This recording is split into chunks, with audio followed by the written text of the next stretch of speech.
Hello and welcome to another episode of Raw Politics. It is my hope that you are doing well wherever you are. I'm also okay. We begin with wonderful news. In the ongoing CHAN competitions, Kenya has defeated Democratic Republic of Congo at a match played at the new Kasarani Stadium. I believe that is some wonderful news for Kenya as a country. Ladies and gentlemen, this is Raw Politics, and we are persuaded that you can chew the gum while scaling the stairs. So we can be very passionate about football, while at the same time we can still analyze the political happenings around the country. In that regard, ladies and gentlemen, I would want us to talk about what's going on in DAP-K. And even though several political commentators have given their views on this, I believe there is no harm sharing what I believe is going on in this particular party.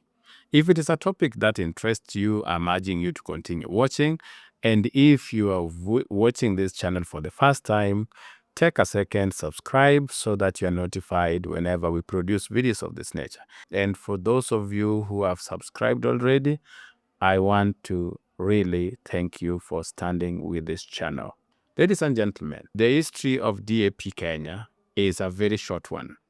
For those of you who don't know, this is not a very old party. This is one of those many parties that were registered as we headed into 2022. The parties that were registered to make it look like Azimio had the most support from different political parties. But what is the history? What is unique about DAP, unlike the other parties? It was formed for rebels, not by them, but for rebels. What happened is there was a plan to replace Wetangula as the party leader of Ford Kenya. And Wetangula and his team were to be kicked out of the party and replaced by malleable people who thought the same way as the powers that be then thought, people who were going to toe the line. However, they made a fatal political mistake, which is underestimating your opponent. So they looked at Wetangula and were like, just the other day, we removed him from the minority leader and there's nothing that happened. It's just a matter of time before we get rid of him from the leadership of Ford Kenya. But that did not happen. Wetangula proved them wrong and retained this party. So what the powers that be did is to create a new party for the Ford Kenya rebels. And that, ladies and gentlemen, is how DAP Kenya was born, with its party leader being one EUGENE Wamalwa. And of course, NATEMBEYA being one of the deputy party leaders. Now, with the history of DAP out of the way, let us now look at what is going on in the party. Are the wrangles we are seeing in DAP engineered from outside?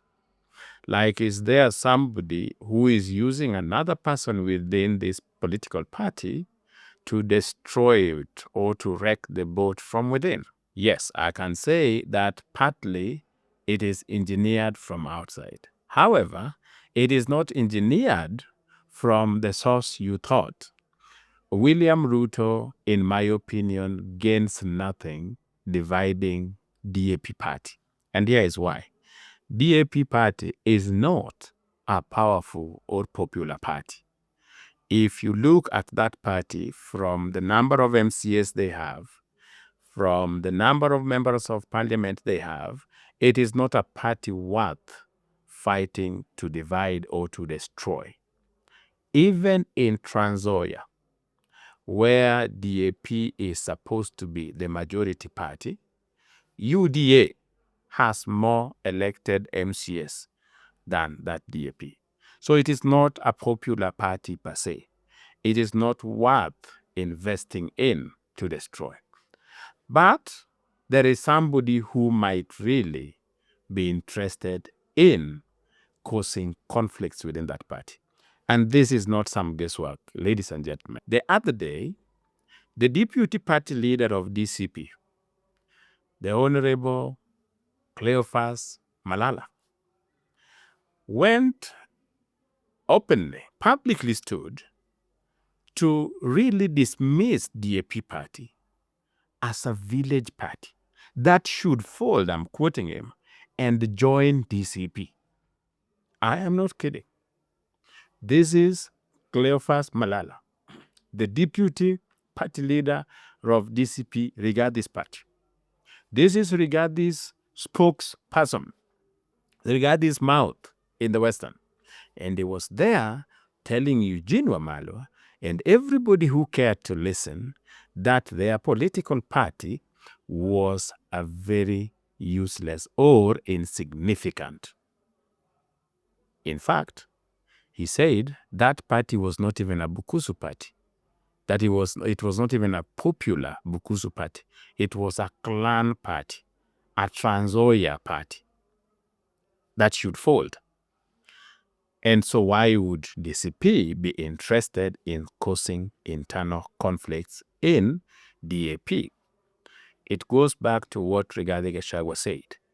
Rigathi Gachagua is one person who is persuaded in politics of numbers. So Rigathi is persuaded that the fact that he speaks for the Kikuyu community now, he has the most numbers in the so-called united opposition.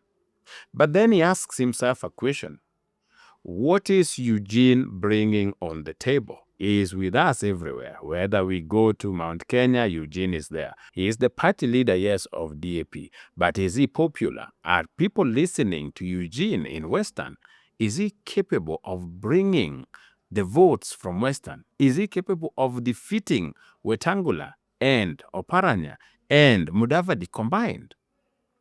And Gachagua sees that Eugene is colorless politically. He is not going to convince anyone. There is nothing he can do. He's not even a match to a mayor MP of Kimilili, the Honorable Didymus Baraza. Didymus always meets him in these functions and dismisses Eugene as if he was a nobody. So, ladies and gentlemen, Rigathi seeing this feels like he is more comfortable with NATEMBEYA being the party leader or being the head of DAP. And that, ladies and gentlemen, is why you saw and heard his deputy dismissing DAP as a tribal party. And if you listen to NATEMBEYA, because now we go with the facts, if you listen to NATEMBEYA explaining what is going on in the party, he actually reiterated, just echoed what Malala had said. NATEMBEYA and Malala were speaking the same language, ladies and gentlemen. NATEMBEYA was saying this party is a tribal party. I am not comfortable being a member of a tribal party. I want this party to expand, but there are people who are comfortable with it and they don't want it to expand. So this is, in my opinion, an attempt by Rigathi Gachagua to replace Eugene Wamalwa with NATEMBEYA, because in his belief, even in the last event they did in Western, NATEMBEYA was the organizer. Yet Eugene Wamalwa should have been the organizer, considering he is the party leader of DAP, and DAP is associated with this so-called united opposition. I hope this makes sense, because if you go the route of William Ruto is trying to use NATEMBEYA to destroy DAP, then the question is, to what end? Like, what does Ruto gain by removing one Eugene Wamalwa? How influential is Eugene Wamalwa? How? He is not influential. And I told you that whenever you approach political analysis, even if you listen to political analysis, it doesn't matter whether you are listening to it from a professor of politics or just somebody trying to share his own view. What should guide you is whether what the conclusion they are making is making sense. Does it make sense for William Ruto to waste resources to popularize NATEMBEYA, who is working hard to depopularize Wetangula and Mudavadi. It can't be. However, for Rigathi, this makes every sense.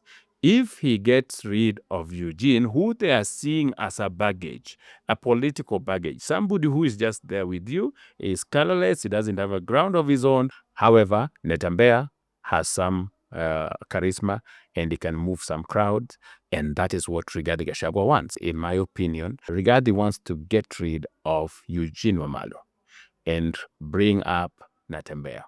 The question is, can he succeed? Well, that is very difficult.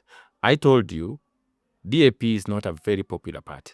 So there is very little interest in that party. And removing Eugene from that party will be difficult because the people who put Eugene there did a very good job ensuring that he is protected. Now, if Rigathi wants to get rid of Eugene or make him irrelevant, then what they would do is to have a different political party for NATEMBEYA.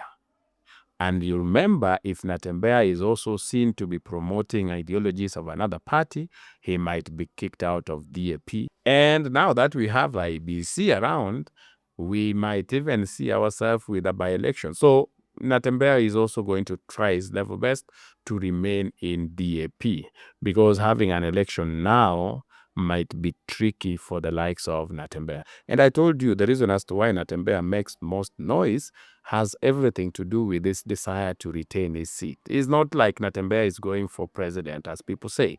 He is just making sure that he aims so high that people will tell him, just go back to your seat. Just go back and reclaim your gubernatorial seat. But going for a by-election now, I don't think he's ready for that. Eugene and NATEMBEYA will find a way of working together in that small party of theirs, maybe until 2027. But once Eugene realizes that it is Rigathi who is behind this, then there might be some split in the opposition. And you see, Eugene is also very close to Uhuru Kenyatta, and considering that Uhuru Kenyatta is seemingly pro-Ruto, you never know. It might be Eugene Wamalwa joining William Ruto and not NATEMBEYA. Or both of them might join later. But as of now, I believe it is DCP, Rigathi's party, that is trying to cause problems in that particular. And it is not just in DAP-K alone. Rigathi will try to get the people he believes are popular within every political party. He believes in numbers, and if you cannot bring numbers on the table, Rigathi doesn't recognize you irrespective of your position.